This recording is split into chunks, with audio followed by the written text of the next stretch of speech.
So here's kind of my little setup here. Wanted to show you a couple of new little tidbits that I've gotten over the last couple of weeks. So this one here I'm particularly excited about. I think that's going to work out pretty well. So let's get started. I shoot a lot of HDR photos, which for those of you who aren't familiar, basically it involves you're basically putting your camera on a tripod and taking a sequence of 3 different photos. So one of the things that's key to HDR is basically don't touch the camera. Put the camera on a tripod and fire your shutter with some kind of a remote. So for the last, I don't know, year or so, I've been using these little Nikon wireless shutter releases. This is just a really, the ML-L3, this is just a really basic Nikon shutter release that works okay, is really the best way to say it. So the Nikon, this is a Nikon D90. The Nikon D90 has a built-in receiver that's made to work specifically with this remote.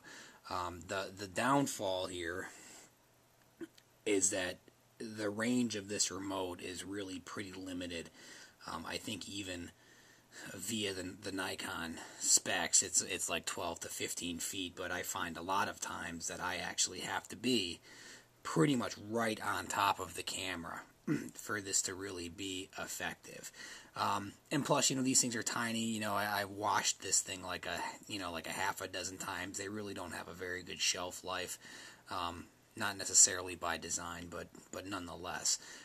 So again, I've gone through quite a few of these things over the last year or so. I think this might be my 3rd or maybe even 4th one. So anyway, as you can tell, really wasn't cutting it. So did a little bit of research, started looking at some a couple of new things, and this was the best solution that I came up with. I'm particularly excited about it. This is an Aputure Pro Coworker remote shutter system.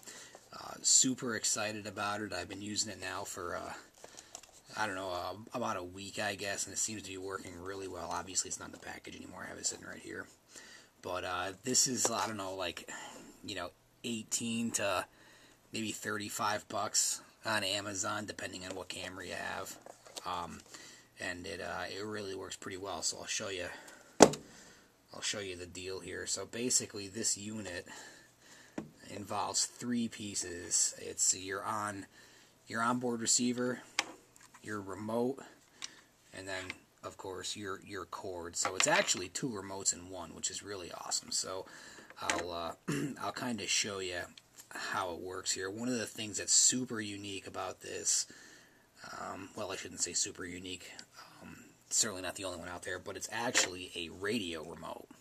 So it does not use the camera's onboard receiver. It actually uses a radio frequency to trigger the shutter, which is awesome. A lot of advantages of that, which I'll also show you. So basically, this is how it works. Here's our camera, and again, this is a fairly box stock camera. Nothing too fancy about this. It's a Nikon D90, which is pretty mid-range. I do have the battery handle here, but that's not really an applicable point. So what we're going to do is we're going to go ahead and attach the onboard receiver. So we'll just slide it in the camera's shoe here and just tighten it down a little bit. And then we're going to run the cord. Now, what we're setting up here, we're setting it up to use the radio remote. Okay, so we'll plug the cord in here. And I kind of loop it down and around the lens. And this actually plugs into the camera's GPS port. Okay, so we'll plug it right into the GPS port here. Okay, I guess maybe we should plug it in there in the correct way. There we go. Okay, so basically that is it. Okay, we'll set that here, and this is the shutter release. Now, as I mentioned, this is actually a radio signal, which is really awesome. So, you still have the same remote here, very similar to this.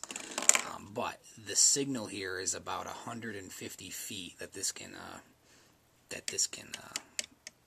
find. So it's awesome because you don't have to be completely on top of your camera to trigger the shutter. Okay, so it's fantastic. So what we'll do is we'll get it set up here, flip the onboard power, and we'll just set it to auto here, so it just takes a picture here, and you'll see. Okay, that's how you know that the camera is now finding the radio signal because of this green light up on top. You see there's a corresponding green light here, okay? So that means that everything is finding it and it's working perfectly, and you'll see that it's pretty simple to just fire off a couple of shots here. Now obviously that's a mess because we're not really looking at anything here. And there you have it, just reading the radio frequency, so it works really well.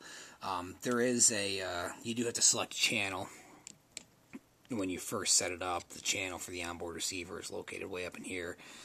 The channel for the remote is right on the back of it. Pretty basic to set up. I mean, that's really about it.